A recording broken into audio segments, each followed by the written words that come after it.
ಒಂದು ಅದ್ಭುತವಾದಂಥ ಸಾಲುಗಳಿಂದ ನನ್ನ ಮಾತುಗಳನ್ನು ಆರಂಭ ಮಾಡ್ತಾ ಇದ್ದೀನಿ. ಹಸಿರಿತ್ತಲ್ ಹಸಿರತ್ತಲ್ ಹಸಿರೆತ್ತಲ್ ಹಸುರಿನಲ್ಲಿ ಹಸಿರ್ಗಟ್ಟಿತೋ ಕವಿಯಾತ್ಮಂ ಹಸಿರೇ ನೆತ್ತರೊಡಲಿನಲ್ಲಿ ಎನ್ನುವಂಥ ಒಂದು ಮಾತಿದೆ.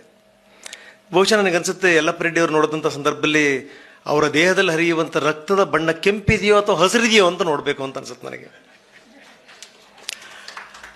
ಹಸಿರಾತ್ಮಂ ಅನ್ನುವಂಥ ಒಂದು ಶಬ್ದ ಬಳಸ್ತೇನೆ ನಾನು.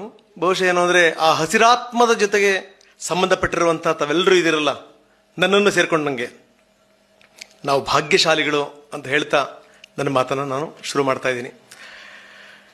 ನಾನು ಪುಸ್ತಕ ಓದಿದ್ದೀನಿ, ಒಂದು 2-3 ಬಾರಿ ಅವ್ರ ಜೊತೆಗೆ ನಾನು ಕಾರ್ಯಕ್ರಮಗಳನ್ನು ಮಾಡಿದ್ದೀನಿ. ಏನಾದರೂ ಈ ನೇಚರಿಗೆ ಸಂಬಂಧಪಟ್ಟಿರೋ ಹಾಗೆ ಏನಾದರೂ ಇಶ್ಯೂಗಳು ಬಂದಂಥ ಸಂದರ್ಭದಲ್ಲಿ ನನಗೆ ಮೊದಲು ನೆನಪಾಗುವಂಥವ್ರು ಅವರನ್ನೇನೆ. ನಾನು ಯಾವಾಗ ಕರೆ ಮಾಡಿದರೂ ಕೂಡ ಒಂದು ಸ್ವಲ್ಪನೂ ಕೂಡ ಬೇಸರಿಸಿಕೊಳ್ಳದೇ ನಮ್ಮ ಕಾರ್ಯಕ್ರಮಗಳಿಗೆ ಬಂದಿದ್ದಿದೆ, ಅಥವಾ ದೂರವಾಣಿ ಮುಖಾಂತರನಾದರೂ ಅವರು ನಮ್ಮ ಲೈವಲ್ಲಿ ಮಾತಾಡಿದ್ದಿದೆ.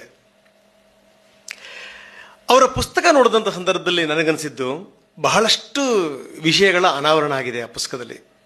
ಬಹಳಷ್ಟು ವಿಷಯಗಳು ಅವರ ಬಾಲ್ಯದಿಂದ ಹಿಡಿದು ಅವರ ಯಾರ್ಯಾರ ಜೊತೆಗೆ ಅವರ ಒಡನಾಟ ಇತ್ತು ಅನ್ನೋದ್ರ ಬಗ್ಗೆ.